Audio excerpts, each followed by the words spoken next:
My future sister-in-law had a meltdown after I refused to spend my husband's insurance on her wedding. Now she's threatening to cancel the wedding because she doesn't want to marry into a selfish family. My future sister-in-law had a meltdown after I refused to spend my husband's insurance on her wedding. Now she's threatening to cancel the wedding because she doesn't want to marry into a selfish family. My older brother proposed to his girlfriend back in December. I and my future sister-in-law have not been in a good relationship because aside from noticing that she is abusing my brother financially, I have seen her hitting my brother, and I tried to call the police. My brother still ended up choosing her side and refused to press charges. That's when I went low contact with him. However, my dad and stepmom decided to have a family dinner on their outdoor patio to discuss my brother's wedding last week. My brother called me and told me he needed my help with the preparation and would appreciate it if I helped with the planning, no matter how little I contributed.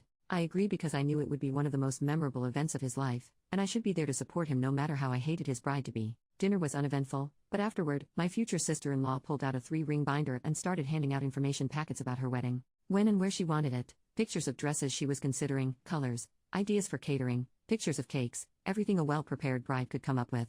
My favorite page was a list of expenses, how much she expected everyone to contribute. She wanted $50,000 from our parents and $30,000 from me. I was appalled. I said, "You expect me to contribute?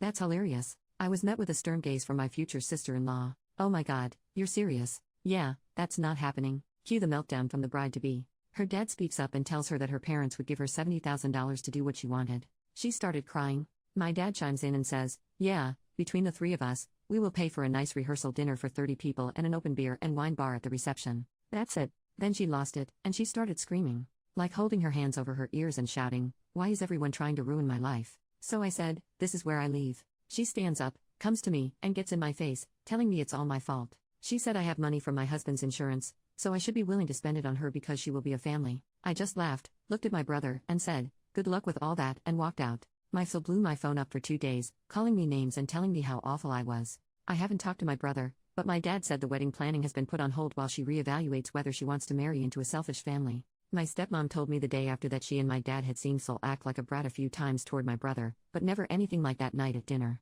My dad told my brother what happened was ridiculous, and he and she owed me major apologies. He also let my brother know that he now has apprehensions about my brother getting married to her, and he wanted my brother to think about what he wanted, that if he decided to marry her anyway, he wouldn't know how much of our family would attend. My brother and I met for lunch at my dad's house today. When I walked in, he tried to hug me, but I wasn't having it. He did apologize. Sincerely, I believe. He told me that he knew about all the wedding stuff she had prepared but not the expense sheet, and that he had told her weeks ago what his parents were willing to pay for and that she could not ask me for money. He knew that she didn't listen to him, and he was pissed but didn't want to cause a scene in front of everyone. He went on to say that when they left, he blew up on her, and she told him she couldn't believe he was okay with his family being so selfish. It escalated with her packing a bag and going to a hotel because her parents said she couldn't go to their house. I asked him where they stood now, and he just shrugged. I wondered if he still wanted to marry her, but I said I didn't care before he answered. It was his life. He could do what he wanted, but I would not. And if he did marry her, our relationship would change forever.